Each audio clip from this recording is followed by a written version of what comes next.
Actual గా business టర్మినాలజీలో break even point అని ఉంటది, నైదర్ గెయిన్ నార్ లాస్. ఇప్పుడు రేవంత్ రెడ్డి గారు ఆయన ముఖ్యమంత్రిగా ఉండి రాష్ట్రానికి నైదర్ గెయిన్ నార్ లాస్, లాభం తేవట్లేదు, నష్టం ఖచ్చితంగా ఉంటది, రాను రాను తెలుస్తుంది. నైదర్ గెయిన్ నార్ లాస్ అన్నాను కదా, ఇంకా గ్రాఫ్ డిక్లైన్ అయిపోతుంది, ఆర్థికంగా కుప్పకూలిపోతుంది రాష్ట్రం. ఎందుకంటే వేరే సోర్స్ ఆఫ్ ఇన్కమ్ బిజినెస్ విధంగానైనా ఐటీ విధంగానైనా ఏదో వస్తాను, ఏదో ఎంఓలు తీసుకొస్తానని నామకే వస్తే ఏదో సూట్లు వీట్లు వేసుకొని పోయి వస్తాను అంతే. ఆయన ఇదివరకన్నా ఆయనకు సూట్ కేసులు నిండేది, కానీ ఇప్పుడు ఏం లేదు అసలు. ఖాళీ అన్నది ఈయన పరిపాలననే ఉంది.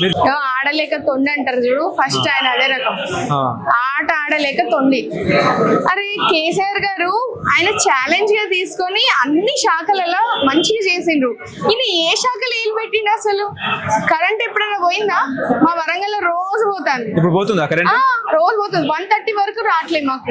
దోమలు, మన బయటేమో ఈదరగాలి వస్తుంది, దుబ్బంతా లేస్తుంది, వర్షం, నిన్న విపరీతమైన వర్షం, కరెంటు కోత, ఉరుములు మెరుపులు, ఏంది విభత్సం.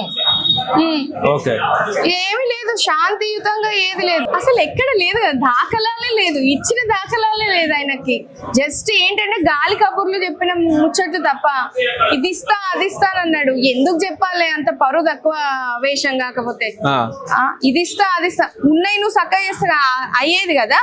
బండి అదేంటి స్కూటీ ఇస్తా అని 2,500 మహిళలకు ఇంటింటికి ఇస్తా అని చెప్పి, మళ్ళీ తులం బంగారం వచ్చే కళ్యాణ లక్ష్మి 1,00,000 రూపాయలు ఖచ్చితంగా వస్తే చాలు కదా, మళ్ళీ బంగారం అని ఇంకొకటి అడిషనల్ గా పెట్టి మోయలేని భారం ఇప్పటికే రాష్ట్రానికి ఉంది. మళ్ళీ ఈయన అలవి కాని హామీలు ఇచ్చి ఆయనకైనా నవ్వుల పాలు అవుతున్న సీఎం ఎవరంటే రేవంత్ రెడ్డి గారు. ఈయన దివాలా తీసిన సీఎం, ఇక దివాలా తీసిన సీఎం. మొదటి నుంచి ఆయన వైఖరి దివాలా తీసిన ముచ్చట్లే మాట్లాడతాను. ఏం లేదు అని, లేకపోతే తీసుకురావాలి పెట్టుబడులు పక్క రాష్ట్రం నుంచి అయినా విదేశాల నుంచి అయినా తీసుకొచ్చి. అసలు పాపం ఆయన చాలా సైకలాజికల్ గా కొంచెం ఇబ్బంది పడుతున్నారు. ఎందుకంటే బాగా గుండెధైర్యం ఉంటేనే సీఎం పదవికి అర్హులు ఎవరైనా. అది కేసీఆర్ గారికి బాగుండే, మా కేసీఆర్ గారికి ఇప్పటికీ ప్రజల్లో ఆయన సుస్థిర స్థానం, అందుకే నిలుపుకోగలిగిండ్రు. ఇలా దివాలా తీసిన మాటలు మాట్లాడద్దండి, అది సమంజసం కాదు, ఒక వ్యక్తికి సమంజసం కాదు, ఆ పదవికి సమంజసం కాదు. ఆయన Congress party has a history. Indira Gandhi ఉన్నప్పుడు ఆమె ఒక మహిళగా ఆమె ఎన్నో ఎదుర్కొంది, వారిని కూడా ఎదుర్కొంది. ఈ ముచ్చటకి ఇక్కడే కుప్పగూలుతంటే ఇంకా మిగతా టర్మ్ అంతా క్యారీ ఆన్ చేస్తాడా? కుప్పగూలుతాడా? అయిపోతుంది ఇక మటాష్.